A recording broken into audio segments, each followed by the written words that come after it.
नमस्कार। आज हम एक बहुत ही दिलचस्प विचार पर गौर करने वाले हैं। हाँ। ये हमारे दिए गए स्रोतों में बार बार आया है। कुछ लेख, रिसर्च पेपर्स, नोट्स हैं हमारे पास। अच्छा। टॉपिक है टाइम लूप, मतलब समय का वो चक्कर जिसमें कोई फंस जाता है। हाँ, एक ही टाइम पीरियड बार बार जीते हैं। बिल्कुल। और ये सिर्फ साइंस फिक्शन की बात नहीं है ना? नहीं, बिल्कुल नहीं। इसमें फिलॉसफी, साइकोलॉजी, यहाँ तक कि थ्योरेटिकल फिजिक्स भी। हाँ, उसके भी पहलू हैं। तो आज कोशिश करते हैं इन स्रोतों से जरूरी बातें निकालने की हाँ, और समझने की कि भाई इस तरह की रियलिटी में फंसे होने का मतलब क्या है। बिल्कुल। टाइम लूप मतलब समय का एक फिक्स्ड टुकड़ा, शायद एक दिन, कुछ घंटे, जो लगातार रिपीट होता रहता है। पर इसमें जो फंसा है उसे पिछले साइकिल्स की यादें रहती हैं अक्सर। अच्छा, ये जरूरी है कि याद रहे। हाँ, वही तो कहानी को आगे बढ़ाता है और गोल होता है किसी तरह उस साइकिल को तोड़ना। कोई पहेली सुलझाकर या हाँ, कुछ सीख कर। एग्जैक्टली। और ये चीज ना, समय को जैसे हम सीधा समझते हैं एक लाइन में, हाँ, लिनियर टाइम। उसे चैलेंज करती है। और फिर बड़े सवाल उठते हैं, फ्री विल, डेस्टिनी, रियलिटी क्या है, इन सब पर। सही कहा, फिक्शन में तो ये जबरदस्त हिट रहा है।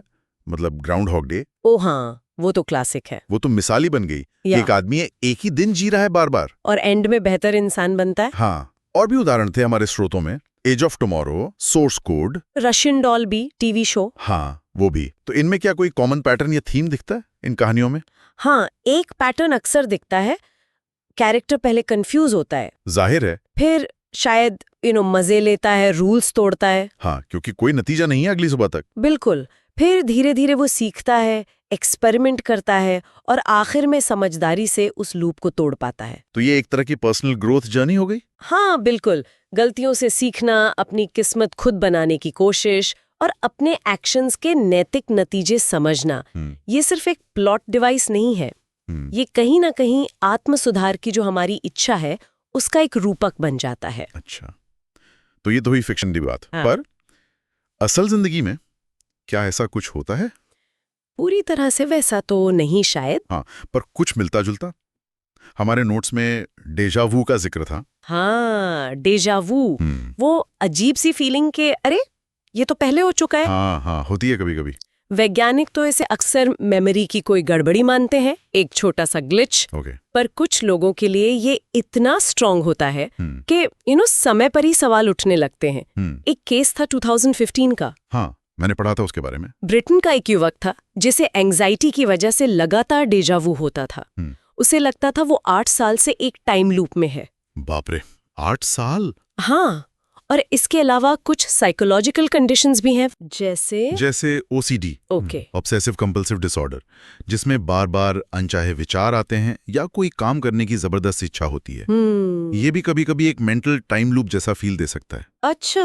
और अगर कल्चरली देखें तो कई दर्शनों में, जैसे हिंदू या बौद्ध धर्म में, समय को साइक्लिकल माना गया है। हाँ, पुनर्जन्म का कॉन्सेप्ट। बिल्कुल, वो भी एक तरह का बहुत बड़े स्केल का लूप है। हाँ। और मजाक में तो हम अपनी बोरिंग डेली रूटीन को भी टाइम लूप कह देते हैं। हाँ हाँ, सही बात है, मंडे फिर आ गया। एग्जैक्टली। तो फिक्शन हो गया, रियल लाइफ के कुछ पैरेलल्स हो गए। पर साइंस, क्या फिजिक्स में इसकी कोई जगह है?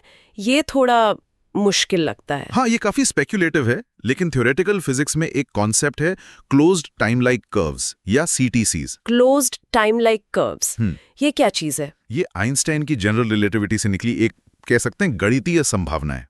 ओके, सोचिए स्पेस टाइम का जो फैब्रिक है, उसमें कोई ऐसा रास्ता हो जो घूमकर वापस वहीं आ जाए जहां से शुरू हुआ था। मतलब टाइम ट्रैवल जैसा। हाँ, सिद्धांत में इससे पास्ट में लौटना मुमकिन हो सकता है। और अगर ऐसा हो तो टाइम लूप बन सकता है। लेकिन ये सिर्फ थ्योरी है अभी तक तो। हाँ, इसे हकीकत बनाने के लिए बहुत एक्सट्रीम कंडीशंस चाहिए, जैसे कोई घूमता हुआ ब्लैक होल। बाप रे। या फिर एग्जॉटिक मैटर नाम की कोई चीज जिसमें नेगेटिव एनर्जी जैसी अजीब प्रॉपर्टीज हो, जो अभी तक मिली नहीं है। नहीं, और मिली भी नहीं है और शायद हो भी ना। और फिर ये सीटीसीज पैराडॉक्स भी खड़े करते हैं, जैसे वो ग्रैंडफादर पैराडॉक्स। हाँ, कि अगर आप अतीत में जाकर अपने दादाजी को रोक दें तो आपका जन्म कैसे होगा वगैरह वगैरह। हाँ, ये तो बड़ी पहेली है। हालांकि कुछ थ्योरीज कहती हैं कि नेचर ऐसे पैराडॉक्स होने ही नहीं देगी। पर बॉटम लाइन ये है कि अभी तक टाइम लूप का कोई सॉलिड साइंटिफिक प्रूफ नहीं है। ठीक है, तो साइंस में ये भी थ्योरी है, तो फिर इस कॉन्सेप्ट का मतलब हमारे लिए कल्चरल या फिलोसॉफिकल लेवल पर क्या मायने हैं? मुझे लगता है ये हमें अपनी लाइफ और चॉइसेस के बारे में सोचने का एक जरिया देता है। कैसे? देखिए, क्या हम अपनी किस्मत बदल सकते हैं? क्या हम अपनी गलतियों से सीख सकते हैं? जैसे वो फिक्शन वाले कैरेक्टर्स करते हैं? हाँ, क्या हम अपने पैटर्न तोड़कर बेहतर बन सकते हैं? ये टाइम लूप का आइडिया हमें उकसाता है कि हम अपने जीवन के रेपिटेटिव साइकिल्स पर ध्यान दें। आदतें, रिश्ते, सोचने के तरीके। बिल्कुल, और पूछता है कि क्या हम उनसे बाहर निकल सकते हैं? ये फ्री विल और डेस्टिनी की जो पुरानी बहस है ना, हाँ, उसे एक नया दिलचस्प फ्रेम देता है। ये तो गहरी बात है।